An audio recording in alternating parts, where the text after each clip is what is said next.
None on my end. Nope. I didn't see anything either. They were very complete. I think, Brenda, thank you.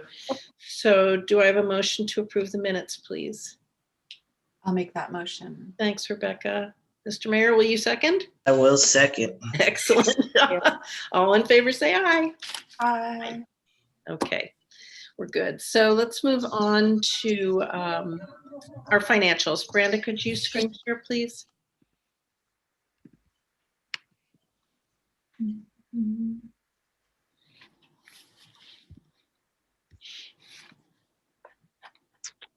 All right, we have the balance sheet, and I'm sorry, I was communicating with you guys via email, but I still haven't received the new bank accounts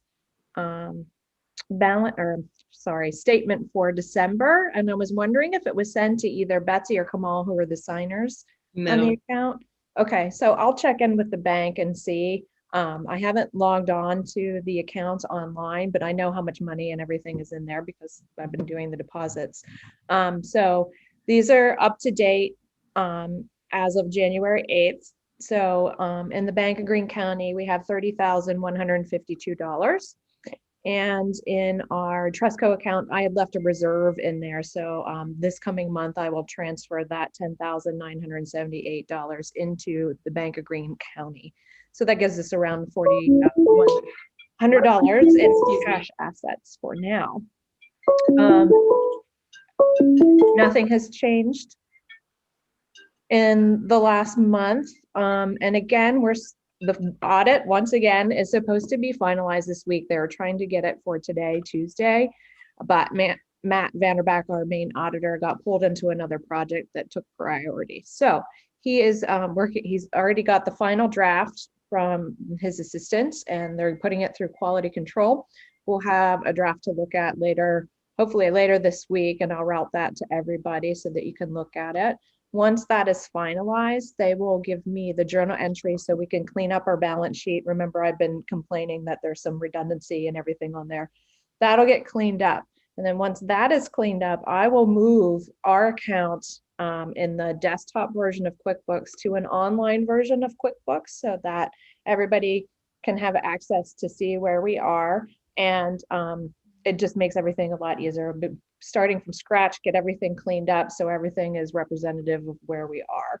And again, once the audit is finalized, we'll have our 2019 financial statements that I can post to ABO as we are required.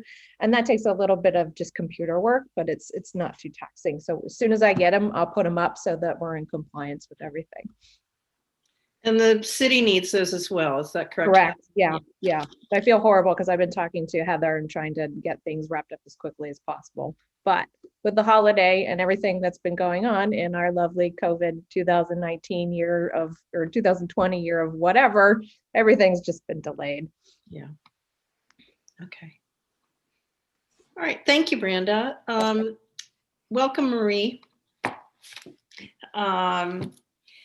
Any questions about the financials, balance sheet, anything? I don't have any. They're not so different than last month. Yeah, the only money you spent was for my contracted pay, so yeah. Okay, so do we need to approve the financials? Yes. Okay, may I have a motion to do so, please? I'll make that motion. Thanks, Rebecca. Do I have a second? You're Marie? muted, Marie. Yeah, okay, Marie, all in favor? Aye, please. Aye. Aye. Aye. Okay. All right, moving on. I don't have our agenda up here. Brenda, are we at the MOU? Yeah, we're at the ADLN grant application and the MOU that Rebecca routed to us to look over. So Rebecca, now that it's public news, congratulations publicly. Thank you. Yeah, congratulations. Congratulations to the city of Hudson. Yeah, I know it was a lot of work. And so this is great. Now, I personally don't know, I'm not a lawyer, so I don't know exactly how we should proceed with this MOU. I also know that Cheryl and Jeff are not lawyers for HCDPA, so we would not turn to them to review that MOU. So I will take you all's advice on how to route this, keep it going, moving along. So just for everybody's clarification, this is the MOU between HCDPA and St. Catherine's, which is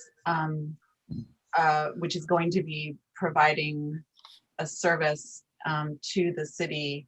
Well, as a partner with DSS, it's a whole collaboration that we're setting up through the ADLN funds that is going to be basically administering a emergency rent relief gap funding program. So this is something that was a major, part of our grant application was to respond to COVID related eviction dangers. And so this is how we devised to do so. And it's basically to work with DSS, because DSS already has all the mechanisms and the contacts and all of the structures in place to process and qualify people. But what we discovered is that there's a gap in who DSS is able to help based on certain income level restrictions and some other things that we were able to help with by establishing this fund. And so this fund will essentially help people qualify for funding through DSS. So it's a way to essentially magnify the help that DSS is able to give. And so St. Catherine's is the organization that we decided to partner with to do this service. So the MOU is establishing the relationship between HCDPA and St. Catherine's specifically for the ADLN work. And so in the MOU is a lot of language that comes out of the ADLN terms and conditions, Okay. Mm-hmm. which have already been vetted by John Friedman. Right. And so, the question of who can we get to approve the final? I mean, Brenda, I know you had looked for lawyers previously and it was a little tricky, but maybe now Right. that I it's think the new it was year. the timing. I think that I could reach out to the same people. We could go back to John Friedman as well and have him look at it as far as the relationship. But you might need some tertiary information provided to the lawyer, because I wasn't familiar with the different partnerships and the relationships and how it was all fitting together prior to reading through it yesterday. So I think that we might need to have maybe Rebecca, you could put together a one sheet to sort of give the background and the information so that I could give it to a potential legal counsel so that they understand where we're coming from and why we need them to look at it. Yeah, Go ahead, Marie. Yeah, sure. So you need an attorney to review the partnership agreement is Yeah. basically what you're saying. Yeah. So have you guys reached out to Dan Hubble yet to see if he's available? I you don't know- know Dan Hubble. Okay, so Dan Hubble did worked on our partnership agreement for the PRC. I mean, the Okay. project, it wasn't Dan's fault that the project didn't work out, but he's I mean, that's one of his fields of expertise is Okay. partnership agreements. And I don't remember what law firm he is, but if you look him up, I'm sure I know he's done other work for the city as well, so Okay. anyway. I'll look into him. I mean, it's up to you guys who I reach out to first to see. Yeah, I might have his contact information I Okay. can send you. Okay, great. Thanks, Mayor. Yeah, I think an Mayor, attorney. Mayor, you know Dan, right? Yeah, Okay. I know Dan. Yeah, I think an attorney Yeah, that I figure, yeah, specializes okay. in this is really important, because we don't want to get into a partnership agreement that's impossible to get out of if Yeah. there's some problem down the road. So we really want to make sure that everything is completely understood between the Yep. city, Absolutely. HCDPA, and our partners. Right, Yeah. right. Yeah, And Dan would be good for it that. would be my suggestion, and we've done this in the past, given the relationships were different with HCDPA managing different types of city grants or administering them.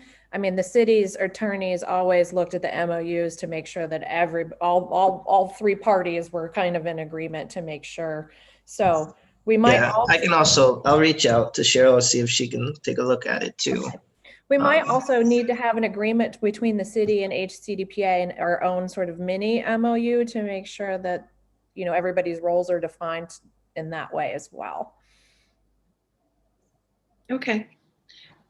So it seems to me that our first step is to contact Dan, right? And see if he's willing to take this on. And if he's not, if he has a partner or knows of someone who specializes in this work who could help us with this. And then based on what they come back and tell us, then we obviously should have Cheryl look at the agreement as well, and just to Branda's point, make sure that everybody's on the same page about how this is going to be done. So Branda, I think we'll leave this in your capable hands to get the wheels turning on this, if you wouldn't mind. Yeah, not a problem. Brenda, if it makes sense, if you want me to speak with Dan, like, please give him my number, or if or any lawyer that, Okay. and I will let me know with the one sheet. Sure, not a problem. I was just trying to make it easy. That way we kind of have it on record in case we need to go to multiple people. Yeah. The second question I had in reading through it, I looked at the insurance requirements that they had on it specifically. And I know that I sent you guys, some of you, an email, I think Betsy and Rebecca. It's a little confusing, and just again, to make sure that everybody in the board is on the same page, is that HCDPA technically has never had its own quote unquote staff. So we don't ever have workers' comp insurance. We haven't done payroll. There are a lot of things in there that the insurance in the MOU, the section was asking for, including workers' comp. We don't have that. And we also don't have directors and officers insurance, because that is provided through the city. And the positions that you all hold with on this board, you're only on the board because of your position in the city. So your directors and officers insurance comes from the city, not from HCDPA itself. I have a feeling that it could be as simple as just getting like some kind of evidence of that and providing it to Enterprise and just letting them know what the structure is. They're not so inflexible that they can't just sort of be like, oh, that's the structure. And then I think if we want to just kind of summarize that. Sure. If you summarize that, I'll summarize the other things. Cool. Sounds great. So the other question was, and you know, I mean, if this program is hiring somebody, is that person, I mean, I think we went over this before, I just want to make it clear, is that person going to be employed by the city of Hudson because it's a city of Hudson role? Yeah. Okay. All right, then I won't worry about the workers' comp stuff because that is within the city. Okay, cool. Yay, that makes my life a little bit easier. Yeah. I think everybody's, yeah. Because I don't like doing payroll. Okay, cool. Cool. Anything else on that?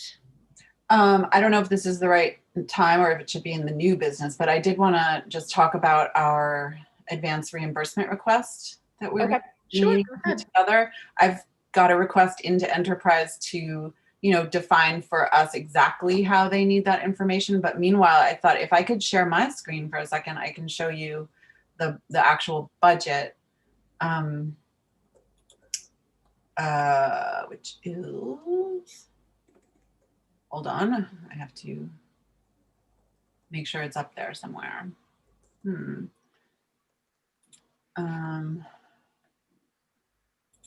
There it is. Okay. Sorry, I got to do this again. Sure, no worries.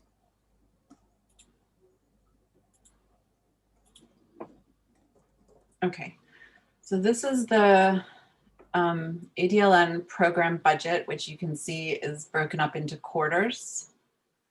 And it goes through through the first quarter of 2022, which is when the when our funding is technically all supposed to be spent in 2021. You will see if you look at this giant number here, that is our housing trust fund. So we're going, you know, ADLN is going to be spending this year establishing this housing trust fund, which is going to be seeded with this big amount of money. And that's going to be a whole process that will involve establishing a board and funding guidelines and other criteria. at the same time, we've got this first quarter stream of funds that we need to be able to access. And I guess it's not totaled, but, or it's kind of totaled. It's there. Categories it is. Right. So, so what I mean, my sense is that what we're going to need to do, Branda, is just, you know, take this first quarter line of expenses and present it to enterprise as our advance needs, and they will then disperse that. And then we, HCDPA, will disperse it to the different payees as they arise. And so there'll be, you know, the need for the payees to invoice HCDPA and for HCDPA to obviously retain whatever documentation of, so that we can, at the end of the time, be able to show what everything has gone for. Okay. So, I mean, if we keep to this, you know, projection as it stands, I mean, you can essentially draw down, I can create a sub sheet that every time I get an invoice, it's like, okay, it goes into this category I'm drawing down. So that way we know what's remaining and what has been drawn on, which is normally the easiest way to keep track. That way we're not at the end of the quarter trying to match back. So I think that it might be important going forward when we request invoices or invoices are given to us that we code them in a certain way so we know what is what. great. So I would think that this would, in our QuickBooks, be a restricted fund. Yep. And all of these different categories would be given a number, a code, so that we could always apply it. It'll be easier for us to track. It'll be easier for any grant auditors, and our own auditors to track it in the end. Exactly. Cool. Also important to know is that the money doesn't, like, it's not restricted in that, I mean, these are our projections, and if we don't somehow end up spending that money during this quarter, it goes over into the next quarter. Okay. It doesn't disappear. Restricted just means, well, in my mind, I'm assuming The money's for the project and the program only. Project. Yeah. Yeah. We can't buy paper with it. Exactly. We You can't. know, like for other. But there are administrative, there's admin, et cetera, built in. So Yeah. Cool. Great. Got it. That's terrific. okay. Stop sharing. I have a quick question about, so I take it the whole amount is distributed all at once. Is that right, Rebecca? No. No. Is it quarterly distribution? Yep, quarterly. Okay, and so the projected numbers that you just had on the screen, these are our numbers, or these are what they expect us to spend per quarter? So there's a certain amount of it that's prescribed of what we're going to use every quarter, I presume. Is that correct? It's one and the same. Like, our projection is what we are now in terms of their expectations of what we're doing. So yet we won't be like penalized for not spending what we said we were going to spend. And because unlike most cities, we don't have our own money to spend and then get reimbursed, you know, so we're the outlier in terms with this grant organization. They're like, what? You don't have the money? But we don't. And so we're doing it in an advance reimbursement process, which is standard, but not what they're used to. But so when we advance request, like, let's say we don't spend the whole admin fund or whatever in the first quarter, and then we will advance request more in the second quarter, they're not going to be surprised about that. It's just we're going to have to stick to our overall totals. Okay, fine. Thanks. Okay.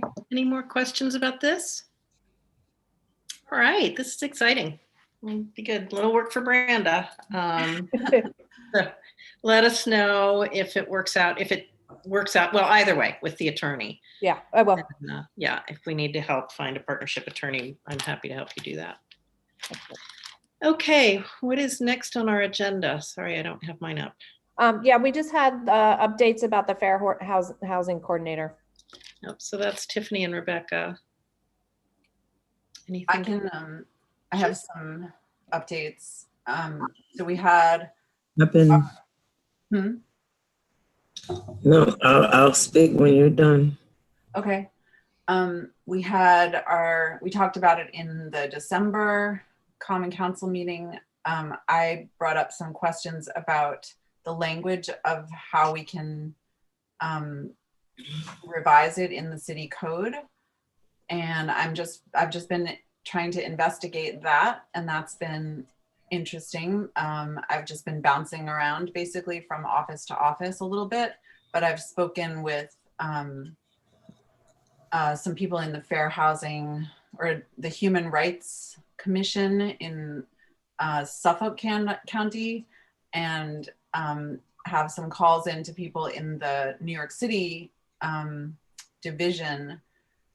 Strangely, the Fair Housing office in Albany has been completely non-communicative, so I haven't been able to get anything out of them.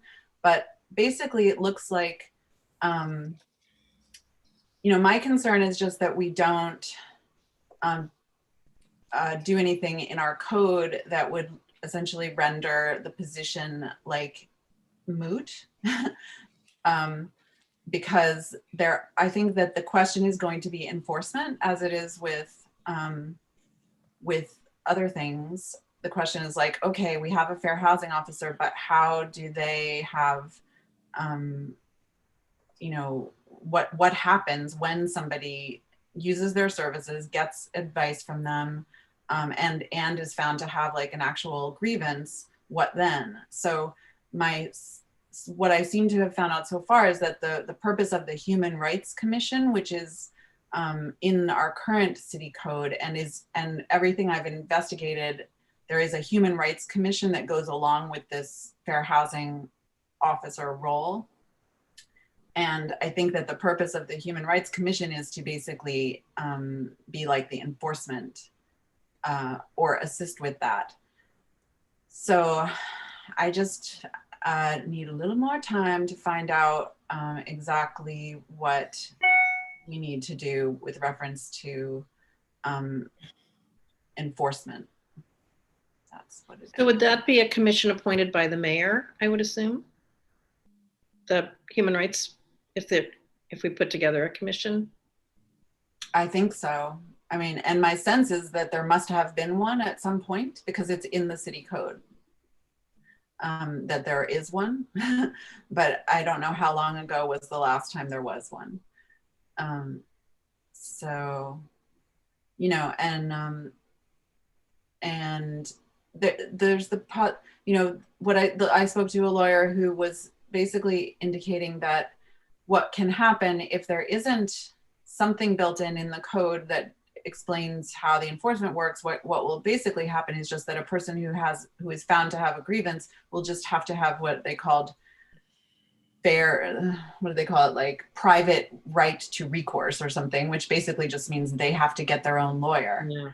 And we don't want that to happen. Like, we don't want to detach this fair housing office from the city processes in such a way that they wouldn't have recourse to like city council or county council or whatever it is that they have.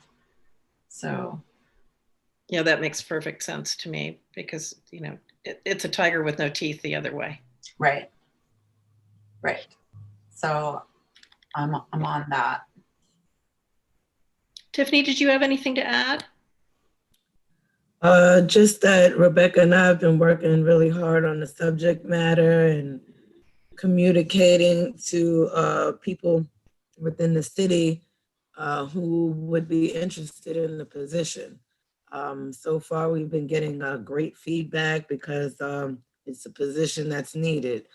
We even had some individuals that's already started doing their research, so it shows that it's needed and the interest is there to make sure the job gets done and people are in their homes content. So, excellent. Thank you. Yep. And Happy New Year, all. Yeah, and to you. All right. If there's no further discussion, do we have any new business to discuss? Rebecca. Go. I mean, this is really just a question more than business. I had written to you, Betsy, asking about the CAS development, and I am curious for us as a board to kind of define like what is our role with regards to that development and other developments in the city. Like, how are we, including our own?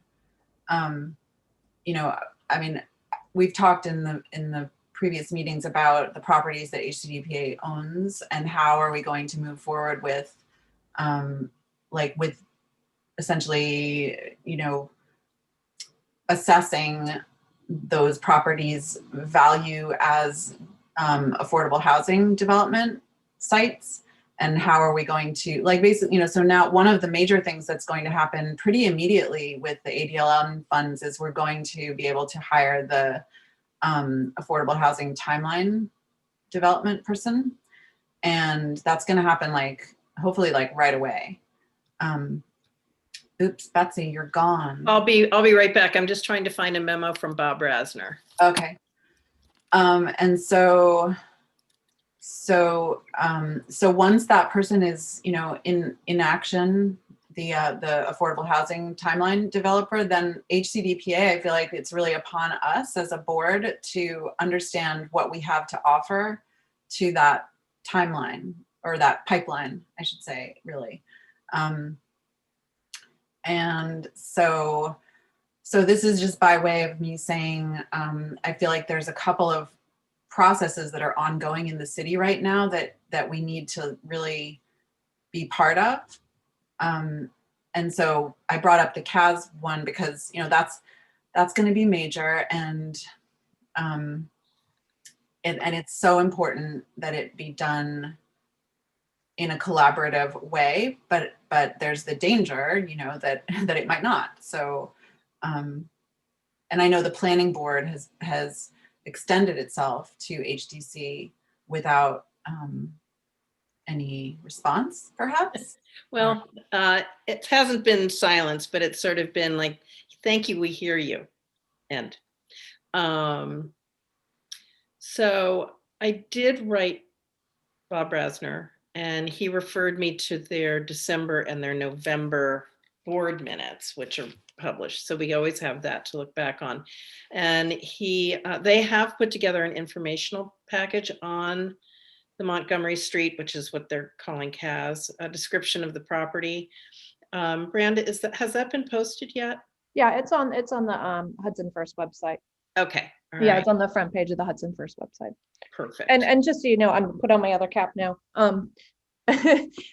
Right now, the agency HDC, when in regards to the Montgomery Street parcels, and there are 3 parcels there. There are the 2 that make up the CAS warehouse, or the partial demolition of CAS, and then we acquired a small portion of CSX property to have access to Front Street, so that the property, whatever is developed there, has access way.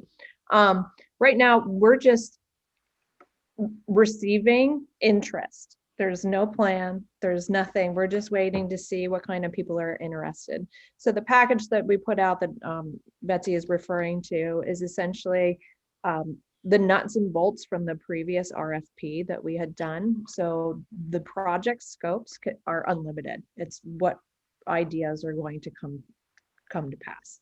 So we'll see. That's really where we are right now. I don't think that there's nothing happening behind the scenes. It's just really wait and see. Yeah, I know that Bob had expressed interest in having people outside of the city put together project presentations, because he thinks that we're too limited here. Right. For good thinking. I don't think everybody on the planning board actually agrees with that. So Well, I think that, and I can't say whether I agree or disagree with that statement, but I can say that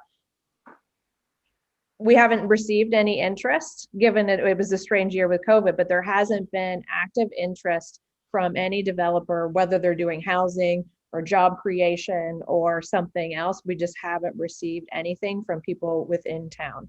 And what it seems to be the case both working with HCDPA and HDC, is that any developer that has the propensity to do any sort of affordable housing, there has to be some sort of pilot, there has to be other sort of tax incentives in order to be able to do it. Because right now, the cost of building, which would have to happen down at CAS, like just materials alone, nothing is really economically feasible right now. So. Well, and to be clear, this wasn't strictly, that whole Montgomery Street site isn't specifically earmarked only for affordable housing. It's No. supposed to be mixed use down there and Yeah. transit-oriented development.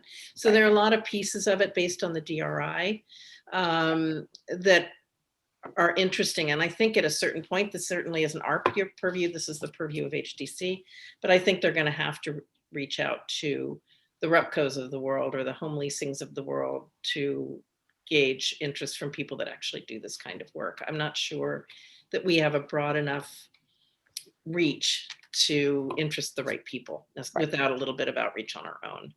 So that we'll see. Well, let's keep an eye on the monthly minutes. Branda's always available to answer our questions. I'm happy to have Bob come and speak to us at any time. Yeah. Just join us for a meeting.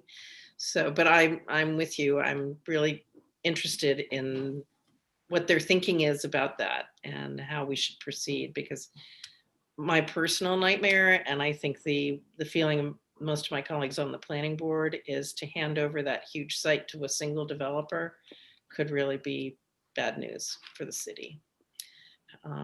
So anyway, to be continued. We'll watch and keep a close eye on it. Yeah, Marie. Oh, you're muted. Sorry. Yeah, this is just a follow-up on what Rebecca was talking about with regard to the affordable housing timeline person and the engagement of HCDPA. So there is going to be a board from what an advisory committee established, I think, associated with that, the development of that timeline. Is that not correct? Is anyone aware? I think so. I think it's. I don't know about a board being established, but I know once Patterns for Progress is kind of fully hired, they're going to be going around and speaking to all of the partner agencies. So they'll be able to answer questions directly, and they'll be able to hear the goals of each agency directly. Maria, I don't know, Okay. are you, because there's so many different kind of like things happening at the same time, you might be confusing what I just said about the ADLN, the Housing Trust Fund? No. Okay. I know. Yeah. Cool. No, this is the, I believe this is the Affordable Housing Timeline creator, where HCDPA, HHA, and others have contributed money to hiring this person. Is that correct? Am I correct. correct? Okay. All right. So my understanding was initially, now maybe we've changed our minds or But moved on. we did talk about like having a representative from each. From each, committee. Yeah. exactly. Yeah, you are right. Yeah, yeah. So So I'm wondering, HCDPA, I take it was one of the, like an ad hoc advisory committee, steering committee, if you will. Maybe a steering committee is the better way to describe it. So I just thought that might be one of the ways that the HCDPA would engage in that process, is through that steering committee. It's funny though, I could almost imagine it working better. The other way around. Well, that simply the person whose name is Joe Chaika, yes, would kind of be visiting each of our meetings rather than us having to establish a whole separate, you know what I mean? Because that way the information is distributed more liberally. It seems to me. I don't know. That's just. I don't have a preference. I don't. Well, and this isn't Joe's first rodeo either, so he would probably know the most efficient route for us all to work together. So I would trust his recommendation on that completely. Okay. Mr. Mayor, when will that Patterns for Progress partnership actually be sealed? Well, we had to wait to announce that we received the grant, but now that, everything's official, we're hoping to move on that as fast as possible. Great, great. And they're willing partners, which is wonderful. Yeah, they are great. Yeah. Okay. Anything else under new business? All right, everyone. I think it's about 5 after 11. Efficient. Good meeting. Thank you. So do I have a motion to conclude? Sorry, I just have a quick question for you, Betsy. John, hi. Hi, have you been reappointed as the planning board chair yet? Yes, I have. Thank you. Or else I wouldn't be here. Oh, Carol has a question. I do. I have a question about the lot at the end of Warren Street that belongs to HCDPA. In the preliminary designs for that intersection that Arterial has been sharing, they've been showing that as an enhanced pocket park, pretty much memorializing it for that purpose. And when HCDPA acquired that, swapping it with the land on Warren Street that is known as Thurston Park, there was talk of either selling that property for development or actually developing something, HCDPA developing something on that lot to continue the street wall as it was intended and to create more potential housing. So I'm wondering if there's been any conversation between HCDPA and Arterial about that, and have you abandoned the notion of building something there? Carol, I have not been in touch with Arterial about that, and that's a really interesting point. Thank you for raising that. Because you are absolutely right. HCDPA did acquire that property in order to continue the street wall and add housing. So that's an interesting thing that we really should consider seriously, board. Yeah. Well, is it, I mean, it's on our list of properties, right? It is, yes. Yeah, it is. Ours. That was the intention, when we swapped the properties, with the city to gain that, was that because it is a highly valuable piece of property on Warren Street with, if you build up to the code allowance, which is 3-4 stories with views of the river, that it could be a mixed use or a mixed income type of building that could fetch a high price for the more valuable apartments or whatever that could be in it. But I mean, if you want to keep it as a park, keep it as a park. It's up to you guys. It's your property. So how would that, yeah, could you explain what that means when you say it's our property, so it's up to us? What would be the process of making that determination, given the current plan? Sure, we could do a sale How- bid and sell it with contingencies to do mixed income housing on it. We could do all sorts of things. It seems that's kind of what I was gesturing at, is that we need to have a more coherent plan about how we want our properties to be used and by whom and for what. That's who, how, what, where. And that,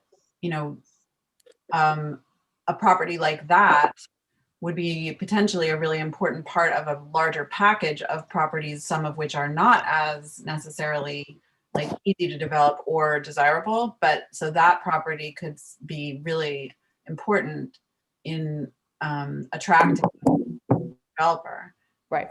for all of our properties.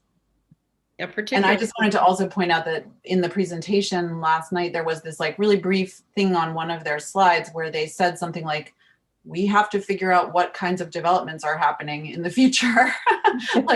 And I meant to ask them to elaborate on that, because there are a couple of different development,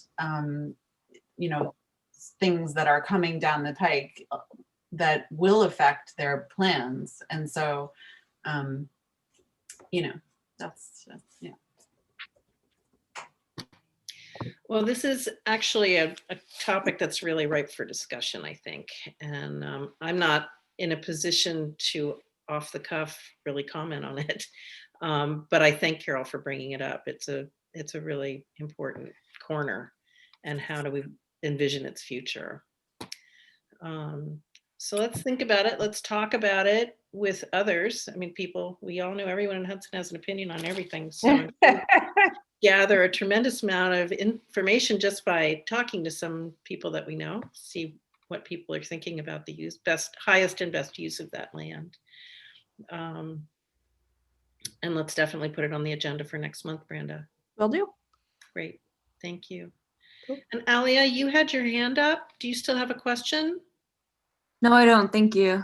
Okay. All right, any more public comment? Okay, hearing none. Make a motion to adjourn. Thank you, Mr. Mayor. Do I have a second? I'll second. Thank you, Marie. All in favor? Aye. Aye. See you next month. Thank you, everyone. Thank Hey, you. Mayor. Thank you, Hey, Mayor, I'm everyone. gonna text